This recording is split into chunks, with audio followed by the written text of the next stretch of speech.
زاویار کے کمرے میں جانے کے بعد بھی وہ صوفے پہ ہی براجمان رہی تو رائکا اور علی نے غصے سے اس کی جانب دیکھا۔ ماہا صوفے پہ ہی بیٹھی مسلسل پہلو پہ پہلو بدل رہی تھی۔ اب کیا مسئلہ ہے؟ جاتی کیوں نہیں آپ کمرے میں؟ علی تنک کر بولا۔ ماہا نے چونک کر اس کی جانب دیکھا۔ میں نہیں جاؤں گی، آپ کے بھائی نے کون سا مجھ سے معافی مانگی ہے؟ میں ان سے ناراض ہوں ویسے بھی، وہ سر جھٹکتے منہ پھیلا کر بولی۔ علی نے باقاعدہ اپنا سر پیٹ ڈالا۔ ناراض ہیں تو انہیں جا کر بتائیں نا، ہمیں کیوں بتا رہی ہیں؟ وہ جلے بنے لہجے میں بولتے اسے پہ جلا کر راکھ کر گیا۔ اسی دوران کچن کی جانب جاتے زاویار کو دیکھ علی کو نہ جانے یکدم کیا سوجی۔ اس نے ماہا کو جلدی سے اٹھنے کا حکم صادر کیا۔ وہ تیزی سے اٹھ کھڑی ہوئی۔ چلیں، وہ دیکھیں بھائی اب کمرے میں جا رہے ہیں، اب آپ نے پتہ کیا کرنا ہے؟ انہیں نظر انداز کر کے گزر جانا ہے تاکہ انہیں احساس ہو کہ آپ ان سے ناراض ہیں، وہ اسے سمجھانے والے انداز میں بولا۔ ماہا نے کچھ سوچ کر مسکراتے اس بات میں سر ہلایا۔ اب علی آگے آگے اور ماہا اس کے پیچھے پیچھے چل رہی تھی۔ رائکا وہیں صوفے پہ بیٹھی تمام صورتحال سے لطف اندوز ہو رہی تھی۔ علی نے عقب سے ہی اسے دھکا مارا اور تیزی سے سیڑھیاں اترتے ریلنگ سے پشت ٹکا کر کھڑا ہو گیا۔ ماہا کو کچھ سوچنے سمجھنے کا موقع ہی نہیں ملا، وہ جو اس سے ایک سیڑھی کے فاصلے پہ تھی دم سادگی۔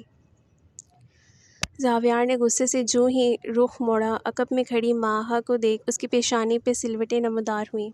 میں نے کچھ نہیں کیا، وہ شرمندگی کے مارے دھیمے سے بڑبڑائی۔ زاویار تعصب سے نفی میں سر ہلاتے تیزی سے سیڑھیاں پھلانگ گیا۔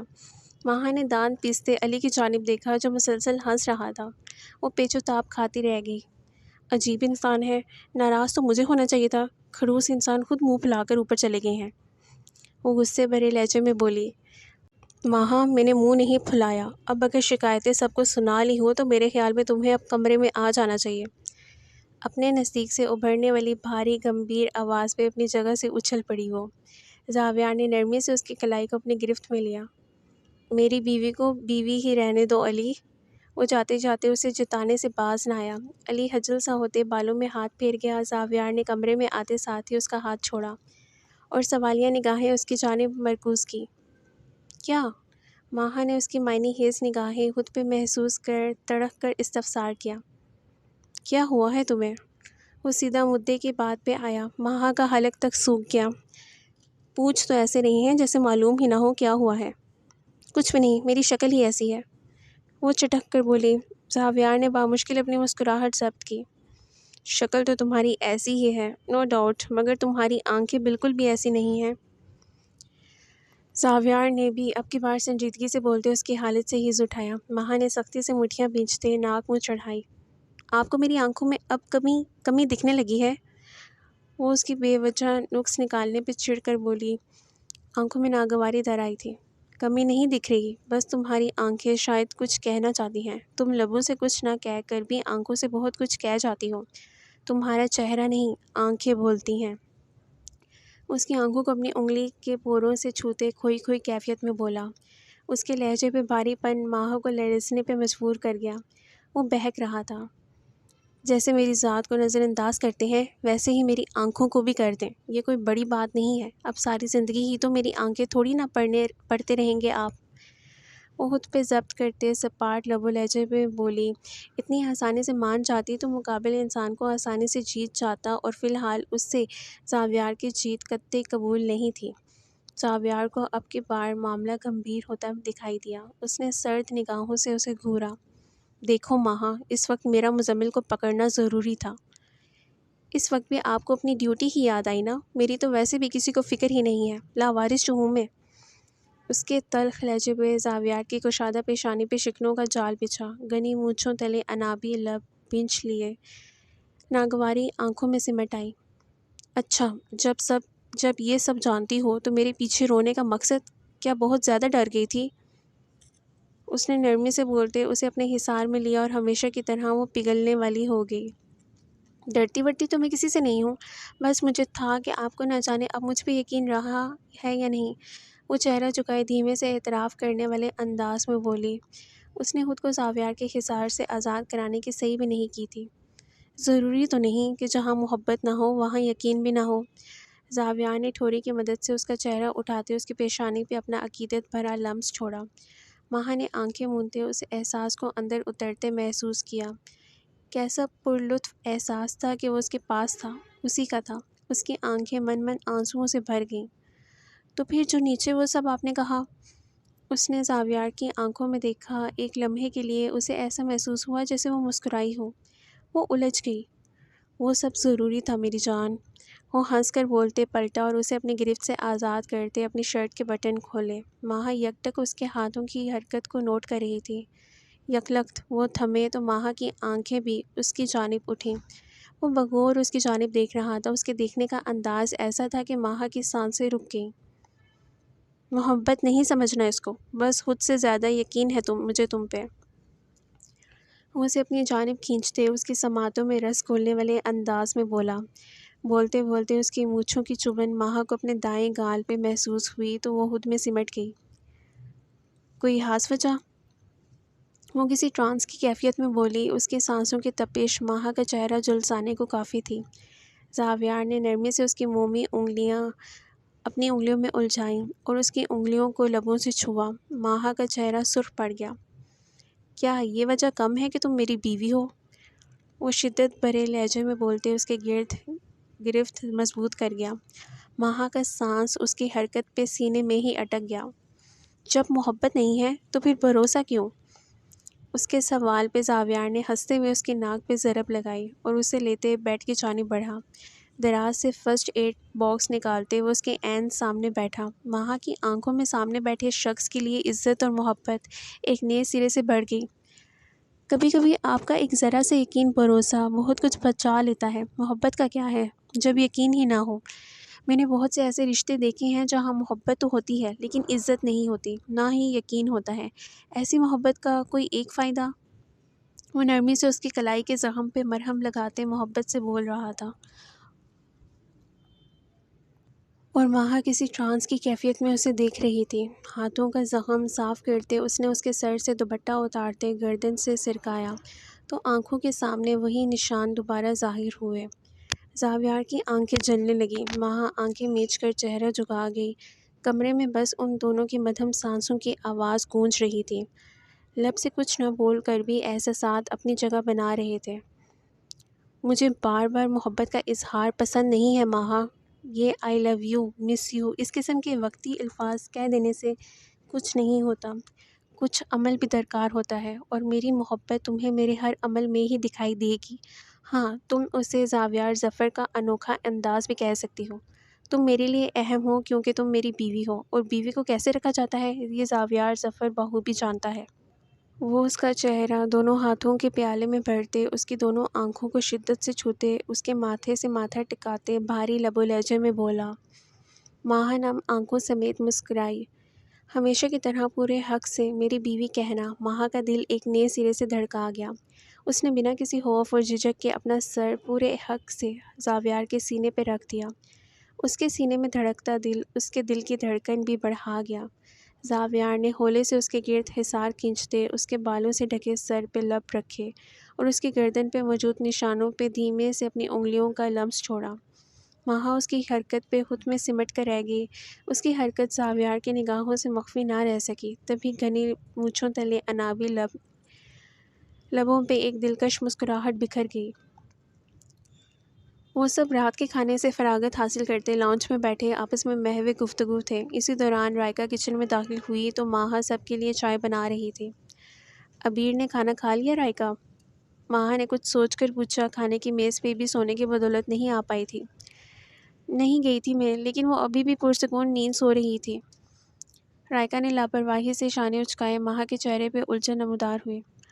لائیں مجھے دے، میں جاتا ہوں۔ ویسے بھی کھانے کے بعد جو دوا دینی ہے وہ مجھے ہی معلوم ہے۔ اگر وہ سو رہی تھی تو تم جگا لیتی اسے رائکا، یہ کون سا وقت ہے سونے کا؟ علی نے کھانے کی ٹرے اٹھاتے اسے جھڑکنا ضروری سمجھا۔ وہ حفت سے سرخ پڑتے چہرہ جھکا گئی۔ علی وہاں سے نکلتے اس کے کمرے کی جانب بڑھا اور ہولے سے دروازہ نوک کرتے اندر داخل ہوا۔ کمرے میں گپ اندھیرا چھایا ہوا تھا۔ اس نے ٹرے سائڈ پہ رکھتے موبائل کی ٹارچ آن کی اور اس کے بیڈ کی جانب بڑھا جہاں وہ کمبل سینے تک تانے پرسکون نیند سو رہی تھی۔ اس نے سائیڈ لیمپ جلاتے اس کے نزدیک ہی بیڈ پہ جگہ سنبھالی، لیکن اس کی موجودگی سے بھی وہ ٹس سے مس نہ ہوئی۔ عبیر؟ علی نے اس کے چہرے سے بالوں کو ہٹاتے نرمی سے پوچھا، ابیر اٹھو کھانا کھا لو، یہ کون سا وقت ہے سونے کا؟ کتنی بار بولا ہے بے وقت مت سویا کرو۔ اس کی ہلکی پھلکی ڈانٹ کا ہی اثر تھا کہ اگلے ہی لمحے وہ کسمسائی تھی، مگر اس کا یہ کسمسانا بالکل الگ قسم کا تھا۔ علی اس کی حالت دیکھ ایک لمحے کو گھبرا گیا، اس کے ہاتھ پیر اکڑ رہے تھے۔ علی نے پھٹی پھٹی نگاہوں سے اس کی جانب دیکھا جس کا چہرہ پسینے سے تر تھا۔ ابیر اٹھو۔ اس نے دونوں ہاتھوں سے اس کا چہرہ تھپ تھپایا لیکن وہ مسلسل اپنا سر دائیں بائیں مار رہی تھی۔ علی نے سائڈ ٹیبل پہ رکھا پانی کا گلاس اٹھاتے اس کے چہرے پہ پانی پھینکا تو وہ اگلے ہی لمحے ہامتے کامتے ہوش کی دنیا میں لوٹی اور پھیکے پڑتے چہرے سمیت علی کی جانب دیکھا۔ علی نے تشکر بھرا سانس خارج کیا اور ڈہ جانے والے انداز میں بیڈ پہ بیٹھا۔ کیا ہو گیا تھا یار تمہیں؟ وہ بے بسی اور بے کسی سے گویا ہوا۔ ایک اس لڑکی کو جتنا وہ زندگی کی جانب لانے کی کوشش کرتا تھا وہ اتنا ہی زندگی سے دور بھاگ رہی تھی، خواب دیکھ رہی تھی، ڈر گئی۔ وہ ہچکیوں کے درمیان اٹک اٹک کر بولی۔ علی نے پریشانی سے اس کی جانب دیکھتے اس سے ساتھ لگایا اور اس کا سر سہلایا۔ ڈرنا کس بات کا یار، میں ہوں نا تمہارے ساتھ۔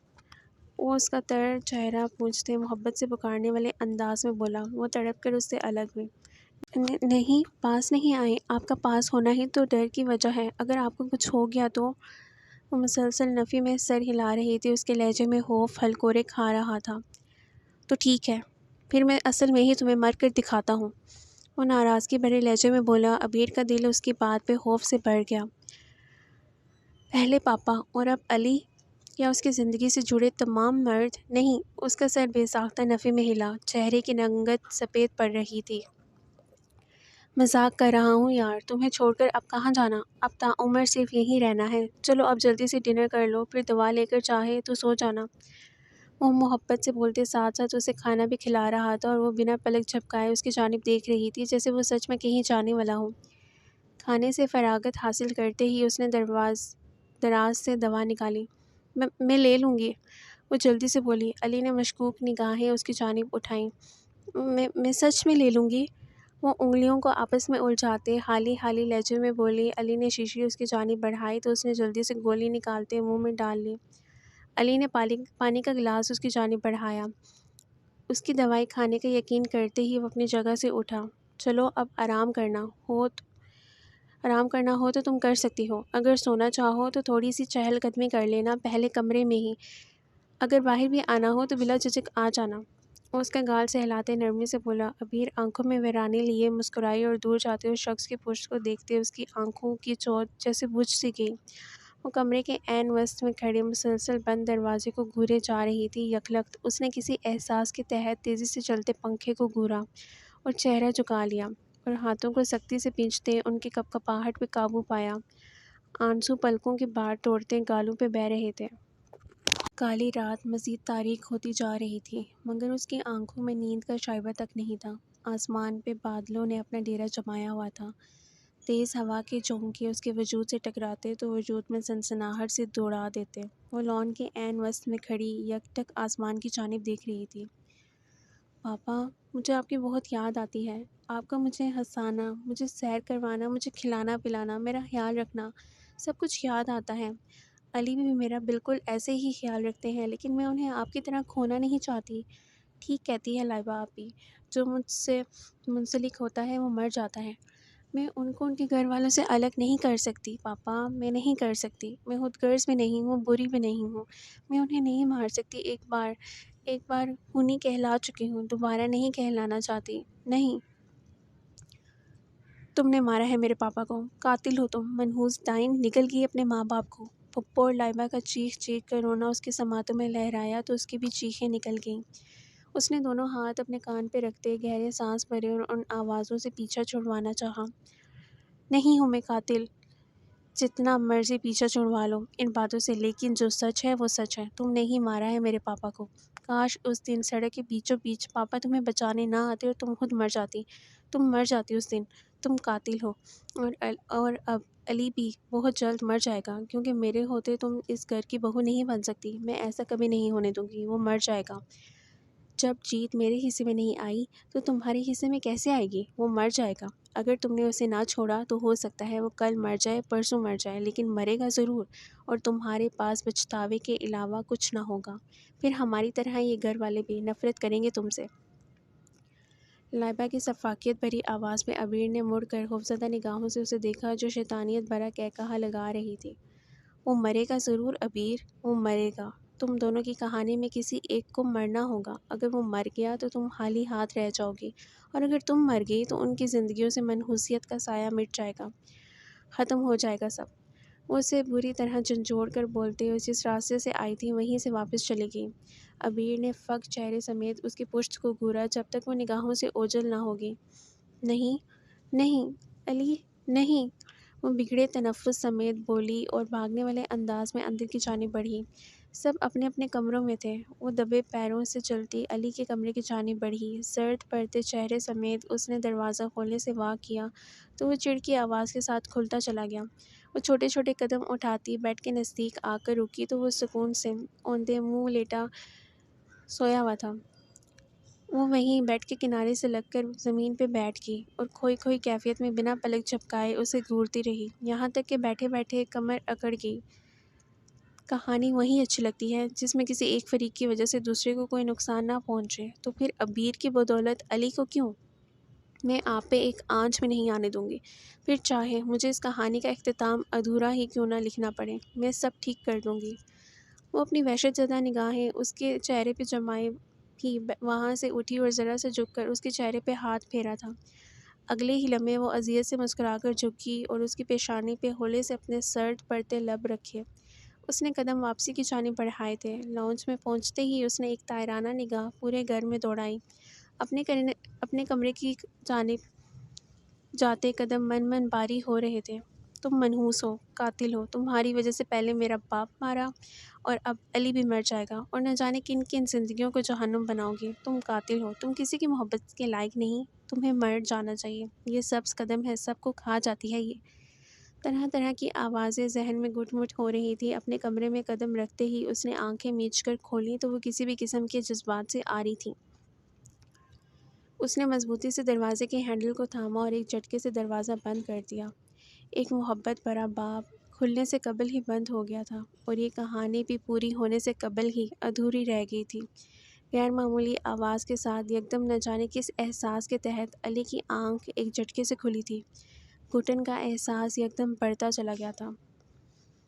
صبح آنکھ کھولتے ہی وہ بغیر ساویار کو جگائے کمرے سے باہر نکل آئی اور سیدھا کچن میں چلی آئی۔ ارادہ بوا کے ساتھ مدد کروانے کا تھا۔ بٹیا، سب کچھ ہو گیا ہے، آج تو آپ کو اٹھنے میں تاخیر ہو گئی۔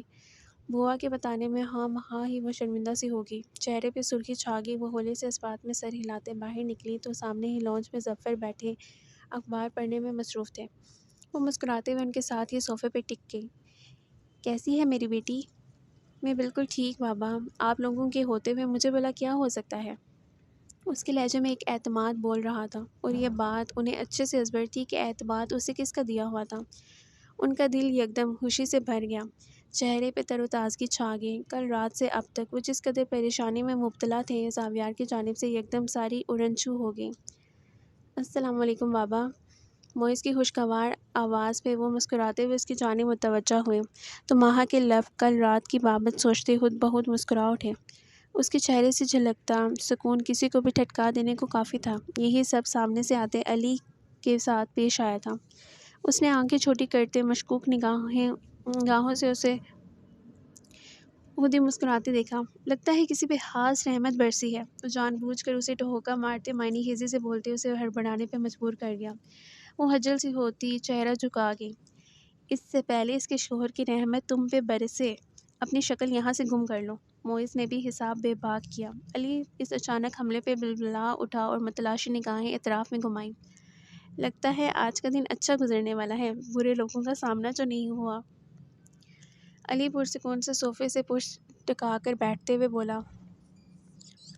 وہ سب اس کا اشارہ بخوبی سمجھ گئے تھے۔ ماہا نے چونک کر اس کی جانب دیکھا۔ میں دیکھتی ہوں۔ ماہا ظفر کی نگاہوں کا اشارہ سمجھتے ان کے کمرے کی جانب بڑھی، لیکن خالی کمرہ اس کو منہ چڑھا رہا تھا، مطلب وہ سچ میں جا چکی تھی۔ وہ گہرا سانس بھرتے دروازہ بند کرتے باہر آئے۔ ظفر نے سوالیہ نگاہیں اس کی جانب اٹھائیں۔ کمرے میں کوئی نہیں ہے، شاید وہ جا چکی ہے۔ ماہا نے جھجکتے ہوئے بتایا۔ اس کا دل یکدم ہر چیز سے اچاٹ ہو گیا تھا۔ شاید وہ اس کی بدولت ہی گھر سے نکالی گئی تھی۔ آپ کو پریشان ہونے کی بالکل ضرورت نہیں ہے، اور نہ ہی اس چیز کا الزام اپنے سر ڈالنے کی ضرورت ہے کہ شاید وہ آپ کی بدولت اس گھر سے گئی ہے۔ یہ سب باتیں سوچ کر اچھا بننے کی کوئی ضرورت نہیں ہے، کیونکہ بھائی ہم تو ٹھہرے برے اور دنیا ہی اچھی ہے۔ اچھا بن کر کون سا کسی نے ہم پہ ہاتھ عنایتیں کر دی ہیں، بلکہ مزید ذلیل ہو گئے ہیں۔ وہ تڑک کر بولتے ان سب کو حقیقت کا آئینہ دکھا رہا تھا۔ اس کی بات بظاہر کڑوی ضرور تھی، لیکن 100% درست تھی۔ کچھ لمحے تو ان کے درمیان خاموشی حائل رہی، مگر اس خاموشی کو بھی علی کی ہی آواز نے توڑا تھا۔ بھابھی ماں، ویسے بھائی نہیں جاگے ابھی تک؟ بابا، آپ نے نوٹ کیا ہے کچھ زیادہ ہی نشہ کرنے لگے ہیں آج کل بھائی۔ علی مزے سے بمیں اچکاتے اسے تنگ کرنے والے انداز میں بولا۔ اس کا چہرہ ہفت کے مارے سرخ پڑ گیا۔ علی بھائی، وہ سب کے سامنے اس قسم کی بکواس پہ شرمندہ سی ہو گئی۔ ارے میں نے آپ کو نشہ تھوڑی کہا ہے، نیند کے نشے کی بات کر رہا ہوں۔ وہ بائیں آنکھ دباتا بلند بانگ کہا لگا کر ہنس دیا۔ ماہا نے ایک کٹیلی نگاہ اس پہ ڈالی اور ہاتھ سے اسے بعد میں پوچھنے کا اشارہ کرتے زینوں کی جانب بڑھ گئی۔ کمرے کا دروازہ کھولتے بھی وہ مسلسل بڑبڑا رہی تھی۔ زاویار، آپ نے اٹھنا ہے یا نہیں؟ اتنی کون سی نیندیں چڑھ گئی ہیں آپ کو؟ وہ اس کا شانہ ہلاتے ہوئے غصے سے بولی۔ زاویار نے مندی مندی آنکھیں کھولیں۔ بس انہی نازک ہاتھوں کا منتظر تھا میں۔ اس کی نیند میں ڈوبی آواز ابھری۔ سستے ڈائیلاگ جھاڑنے سے میں آپ کی جانب مائل نہیں ہوں گی زاویار، اس لیے صبح صبح آپ وہی سڑے ہوئے زاویار ہی رہا کریں۔ وہ پھاڑ کھانے والے انداز میں بولی۔ زاویار کی آنکھیں اس کی بات پہ پٹ سے کھلیں۔ وہ تکیہ بیک گراؤنڈ سے لگا کر ٹیک لگا کر بیٹھ گیا۔ وہاں اس کی نگاہیں خود پہ محسوس کر کے جزبز سی ہو گئی۔ جو آلریڈی میری جانب مائل ہے اسے مزید کیا مائل کرنا یار۔ وہ ہنستے ہوئے بالوں کو سنوار رہا تھا اور ماہا بنا پلک جھپکائے اس کی جانب دیکھ رہی تھی۔ اس نے جان بوجھ کر مسکراہٹ لبوں میں دبائی اور نفی میں سر ہلاتے مڑی، لیکن اگلے ہی لمحے اپنی کلائی اس کے شکنجے میں مقید محسوس کر اسے رکنا پڑا۔ پلیز زاویار، فی الحال یہ فضول حرکتیں کسی اور وقت کے لیے سنبھال کر رکھیں، کیونکہ سب نیچے مجھے ہی گھور رہے ہیں آپ کے نام پہ، خاص طور پہ علی بھائی۔ ان کا بس نہیں چلتا کہ مجھے آنکھوں کے راستے ہی نگل لیں۔ وہ کسمسا کر اس کے قریب سے اپنا بازو آزاد کرواتے ملتجائیہ لب و لہجے میں بولی۔ زاویار چہرہ جھکائے کھل کر ہنسا اور اس کے مقابل آیا۔ ماہا کی نگاہیں اس کے نزدیک آنے پہ جھک گئیں۔ اب اس کی نگاہوں کے سامنے زاویار کی گھنی مونچھیں تھیں۔ زاویار نے ٹھوڑی کی مدد سے اس کا چہرہ اوپر اٹھایا۔ مجھ سے ڈرتے ہوئے کتنی حسین لگتی ہو نا تم۔ اس کی غیر متوقع بات پہ ماہا نے حشمگین نگاہوں سے اس کی جانب دیکھا اور اسے خود سے دور دھکیلا۔ خیال کیجیے گا کہیں ڈر ہی نہ جائے ماہا حسن۔ ماہا زاویار، اس نے تیزی سے اس کے لبوں پہ انگلی رکھتے جتایا۔ ماہا کی آنکھیں اس کی حرکت پہ تعجب سے پھیل گئیں۔ اس کی آنکھوں میں پنہاں چمک دیکھ اگلے 2 منٹ میں وہ کمرے سے باہر تھی۔ زاویار اس کی جلد بازی پہ سر پیچھے گرائے کھل کر ہنس دیا۔ زاویار کچھ دیر بعد فریش ہوتے باہر نکلا تو لاؤنج میں خوب رونق لگی ہوئی تھی۔ آج کتنے عرصے بعد اس نے سب کو یوں ایک ساتھ ہنستے مسکراتے دیکھا تھا، بالکل پہلے کی طرح۔ عرصے سے وہ اس رونق کو ترسا ہوا تھا۔ السلام علیکم، اس نے بلند آواز میں سلام کیا، جس کا جواب سب نے کورس میں دیا۔ ظفر، معیز اور رائقہ بڑے صوفے پہ بیٹھے ہوئے تھے۔ سنگل صوفے پہ حسب عادت علی براجمان تھا، البتہ ماہا تنہا ہی 2 سیٹر پہ سمٹ کر بیٹھی ہوئی تھی۔ اپنے بیٹھنے کا واحد آپشن سمجھتے وہ ماہا کے پہلو میں پھیل کر بیٹھ گیا۔ ماہا کی حالت تو اس وقت ٹھیک ٹھاک غیر ہوئی جب زاویار کا ہاتھ عقب سے ہی صوفے پہ پھیل گیا۔ وہ حلق تر کرتے بامشکل مسکرائی۔ وہ خود پرسکون بیٹھتے اپنے ساتھ بیٹھی ماہا کو مشکل میں ڈال گیا تھا۔ اس کی آنکھیں ماہا کی حالت دیکھ مسلسل مسکرا رہی تھیں۔ کیا ہوا Maha, is everything all right? Zaviyar نے جان بوجھ کر جھک کر اس کی آنکھوں میں دیکھتے استفسار کیا۔ وہ دانت کچکچا کر رہ گئے۔ بھائی، آپ اپنا بازو پیچھے ہٹا لیں، حرکتیں خود کی درست نہیں ہیں اور مردے الزام آپ میری بھابھی ماں کو ٹھہرائیں، ہمیں یہ گوارا نہیں ہے۔ علی جو کافی دیر سے تمام صورتحال کا ملاحظہ کر رہا تھا، اس کی زبان میں کھجلی ہوئی تو دھیمے سے مسکراتے لہجے میں بولا۔ زاویار نے وہیں آنکھیں اٹھاتے اس کی آنکھوں میں گھاڑی تو وہ گھبرا گیا، البتہ باقی سب نے مسکراہٹ دبائی۔ ویسے بابا، میں کافی دنوں سے نوٹ کر رہا ہوں کہ ماشاءاللہ اچھی خاصی تبدیلی رونما ہو گئی ہے۔ معیز نے بھی اب کی بار علی کا ساتھ دیا تو وہ چہک ہی اٹھا۔ آج لگے ہیں نا آپ میرے بھائی، مجھے تو ایسا محسوس ہوتا تھا جیسے اس خوبصورت بستی میں بس ایک ہستی ہی عقل مند ہے، لیکن آج آج سے آپ بھی اس فہرست میں شمار ہوتے ہیں۔ علی نے خوشی خوشی اسے اپنی ٹیم میں آنے کی اجازت دی۔ آج کل کچھ زیادہ ہی بکواس کرنے لگے ہو تم، زاویار نے سرد لہجے میں اسے جتایا۔ اس دوران اس نے موبائل پہ آنے والی کال کو اگنور کیا تھا۔ جس دن بکواس کرنا بند کر دی نا میں نے، اس دن پورے جہاں میں سوگ منایا جائے گا۔ اس کے جواب پہ سب نے بیک وقت ناگواری سے اس کی جانب دیکھا، جو اب اپنی کہی بات پہ کھل کر ہنس رہا تھا۔ اس لمحے اسے اپنے کہے الفاظوں کا خود یہ اندازہ نہیں تھا۔ میں عبیر کو دیکھتی ہوں، وہاں کچھ یاد آنے پہ اپنی جگہ سے اٹھی، لیکن بوا کی بات پہ وہ دوبارہ وہیں ٹک گئی۔ میں دیکھتی ہوں بٹیا، آپ یہی رہو۔ آج شادی کے کتنے عرصے بعد تو یہ محسوس ہوا ہے کہ نئے نویلے دولہا دلہن ہیں اس گھر میں۔ وہ اس کے سر پہ ہاتھ جماتے محبت سے بولتی اسے چیمٹنے پہ مجبور کر گئی۔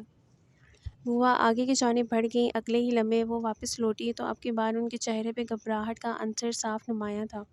تھوڑی دیر پہلے والی خوشی غائب تھی۔ کیا ہوا بوا، سب ٹھیک ہے نا؟ علی کا دل بے ساختہ ڈوب کر ابھرا۔ اس نے خوفزدہ نگاہیں ان کی جانب اٹھائی۔ زندگی میں پہلی بار وہ عبیر کی وجہ سے خوفزدہ ہوا تھا۔ وہ عبیر بٹیا اندر سے دروازہ نہیں کھول رہی۔ ان کے لہجے کے پھیکے پن پہ علی اور زاویار دونوں تیزی سے اس کے کمرے کی جانب بڑھے۔ علی نے دروازے کا ہینڈل گھمایا تو وہ اندر سے لاک تھا۔ عبیر، دروازہ کیوں نہیں کھول رہی بھائی؟ زاویار نے اس کی آنکھوں میں پنہاں خوف دیکھ موئز کو اشارہ کیا تو وہ اس کی جانب بڑھا۔ آپ سب پیچھے ہو جائیں، میں دروازہ کھولتا ہوں۔ وہ سب کی انسنی کرتے جلدی سے بولا۔ اس سب کے دوران اسے اپنی حسیات مفلوج ہوتی محسوس ہوئیں۔ سب کے پیچھے ہوتے ہی اس نے اپنی قوت دروازے پہ کک لگانے پہ لگائی تھی، لیکن وہ ناکام رہا۔ یقیناً اس نے اندر سے چٹکنی ہی چڑھائی ہوئی تھی۔ اس نے تشویش سے اپنا ماتھا مسلا۔ کھولیں دروازہ، کیوں نہیں کھل رہا؟ وہ کبھی اتنی گہری نیند نہیں سوتی، آپ پوری قوت سے دروازہ کھٹکھٹائیں وہ کھول دے گی۔ دل اس کا بھی عجیب سے وسوسوں میں گھرا ہوا تھا، لیکن وہ ایسا کچھ بھی نہیں سوچنا چاہتا تھا جس سے اس کے ساتھ ساتھ تمام گھر والوں کے دل کو بھی ٹھیس پہنچے۔ اگلے ہی لمحے کچھ سوچتے علی نے رائکا کے کمرے کی جانب دیکھا اور تیزی سے دروازہ کھولتے اندر بھاگا۔ زاویار جانتا تھا کہ وہ کیا کرنے والا تھا۔ وہ اس کی منقوہ تھی، اس کی ذمہ داری تھی۔ ایسی حالت ہونا تو ایک فطری عمل تھا۔ سب اس کے تعاقب میں بڑھے۔ رائکا کے کمرے کی کھڑکی کا پردہ ہٹاتے اس نے دائیں جانب جھانکا۔ ٹیرس سے اس کی ٹیرس کا فاصلہ زیادہ نہیں تھا۔ اس نے ہمت مجتمع کی اور گرل سے لٹکتے دوسری جانب جھانکا۔ ٹیرس کے درمیان فاصلے میں ہی ایک شیڈ ہونے کی بدولت وہ اس کے سہارے کھڑا تھا۔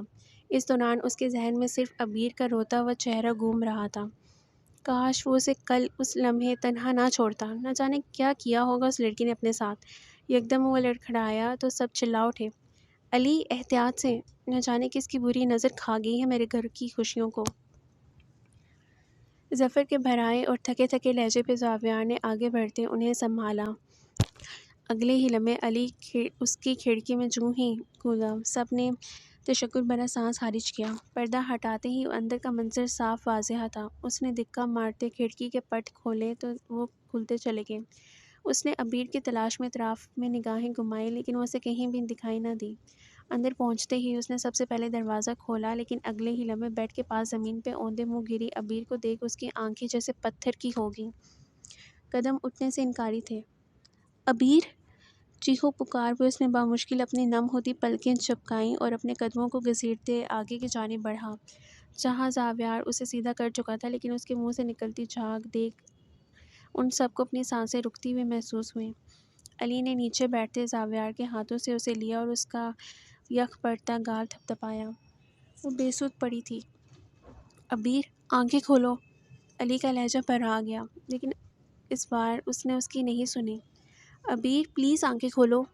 اس نے اسے جھنجھوڑا۔ یکدم کسی احساس کے تحت اس نے اپنی انگلی عبیر کی ناک کے آگے کی تو اس کا سانس رک گیا۔ وہ سانس نہیں لے رہی تھی۔ اس کی دھڑکنیں ساکت تھیں۔ وہ بالکل خاموش تھی۔ اس کا سر بے ساختہ نفی میں ہلا۔ وہ اس نے پاس ہی زمین پہ رکھی شیشی اٹھائی تو وہ نیند کی گولیاں تھیں۔ وہ سختی سے لبوں کو بھینچ گیا۔ سانس نہیں لے رہی یہ بھائی، یا خاموش ہے؟ بھائی پلیز اسے کہے نا، اٹھے، یہ ایسا کیسے کر سکتی ہے میرے ساتھ؟ وہ زاویار کو جھنجھوڑتے ہوئے بولا۔ علی، ہم اسے ہسپتال لے چلتے ہیں۔ موئز نے اسے تھامنا چاہا، لیکن وہ مسلسل نفی میں سر ہلا رہا تھا۔ اس نے نیند کی گولیاں کھائی ہیں علی، گھر میں وقت ضائع کرنا اب درست نہیں ہے، ہمیں ذرا سا بھی تاخیر نہیں کرنی چاہیے، اٹھاؤ اسے۔ زاویار اس کے سر سے ہلاتے بولا۔ اس کی آنکھیں سرخ پڑ رہی تھی۔ اسے بازوؤں میں بڑھتے علی باہر کی جانب بھاگا تو معیز اور زاویار بھی اس کی تقلید میں بھاگے تھے۔ ماہا اور رائکا نے نڈھال پڑتے ظفر کو تھاما جو ابھی تک اس صورتحال کو سمجھنے کی تگدوں میں تھے۔ ہو سکتا ہے کہ خودکشی کا کیس ہونے کی بدولت وہ علاج نہ شروع کریں، اس لیے میں اسے ہسپتال ہی لے کر جا رہا ہوں جہاں علاج شروع ہو سکے۔ وہاں میرا ایک دوست بھی ہے، وہاں مجھے زیادہ تگدو بھی نہیں کرنی پڑے گی، زاویار نے تھکے تھکے سے انداز میں کہا اور فرنٹ مرر سے ایک نگاہ خاموش بیٹھے علی پہ ڈالی جو کھویا کھویا سا ابیر کا چہرہ دیکھ رہا تھا۔ وہ ٹھیک ہو جائے گی علی، معیز نے اسے کمزور سا حوصلہ دیا۔ وہ کیسے ٹھیک ہوگی بھائی؟ وہ اپنی موت کا سامان مکمل طور پہ تیار کر چکی ہے بھائی، نہ جانے کب کی اس نے یہ گولیاں کھائی ہوں گی۔ وہ کمال ضبط کا مظاہرہ کر رہا تھا۔ اگلے 15 منٹ میں ان کی گاڑی ایک ہسپتال کے باہر رکی تھی۔ سچ شکر تھا کہ اس کا دوست اسے ہسپتال میں ہی مل گیا تھا۔ اسے تیزی سے ایمرجنسی میں لے جایا گیا تھا۔ زاویار نے ہمت کرتے علی کے پہلو میں جگہ سنبھالی۔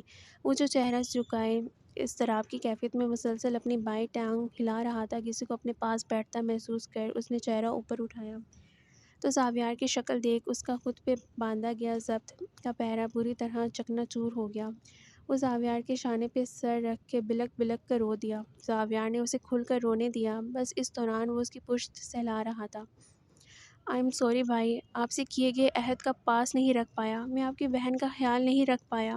آپ ٹھیک کہتے ہیں، ضرورت سے زیادہ غیر سنجیدگی آپ سے آپ کا سب کچھ چھین لیتی ہے، وہ بھیگے لہجے میں بولا۔ زاویار کا سر تیزی سے نفی میں ہلا۔ کس نے کہا ہے تم سے کہ تم نے اپنا عہد نہیں نبھایا؟ تم نے تو پوری کوشش کی تھی نا۔ ہمیں تمہاری غیر سنجیدگی بہت بھاتی ہے، ایک تمہارا ہی تو وجود ہے جس کا ہنسنا مسکرانا ہمارے گھر میں رونق بخشتا ہے۔